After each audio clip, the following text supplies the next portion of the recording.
Се подобрува здравствената состојба на повредените од пожарот во Кочани. Денес на домашно лекување од македонските болници заминуваат 9 пациенти, а до крајот на денот на болничко лекување ќе останат 15. Осумина од повредените од странските болници се враќаат, но стотина остануваат на лекување. Министерот за здравство Таравари изјави дека состојбата на пациентите се подобрува, а бројот на луѓе кои дишат самостојно се зголемува секојдневно. Остануваат критични 4 пациенти кај кои денес е забележено мало подобрување.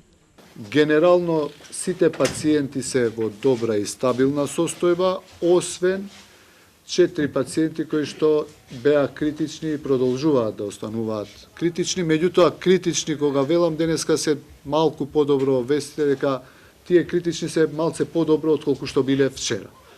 Меѓутоа повторно се уште се во релативно тешка здравствена состојба. Тимови пластични хирурзи од Скопје вчера биле во Кочанската болница.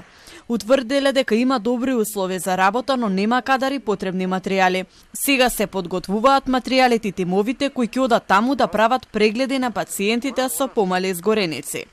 Директорката на клиниката за пластична хирургија апелираше да не се користат мелеми од социјалните мрежи, бидејќи не е познато дали тие се стерилни и безбедни за употреба. Вчера некој ми подспомна дека има некои мелеми кои што се продаваат на социјалните мрежи. Значи, не знаеме од какво потекло се и дали се тие стерилни или не се стерилни.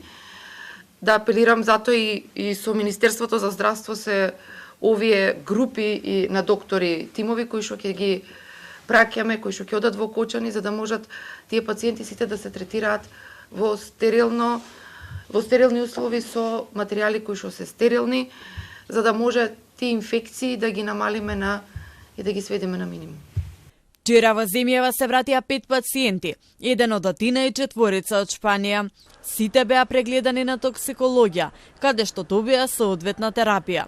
Резултатите на пациентите кои стигнаа од Шпанија се во ред и тие се пуштени на домашно лекување, додека за пациентот од Атина било одлучено да остане на болничко лекување.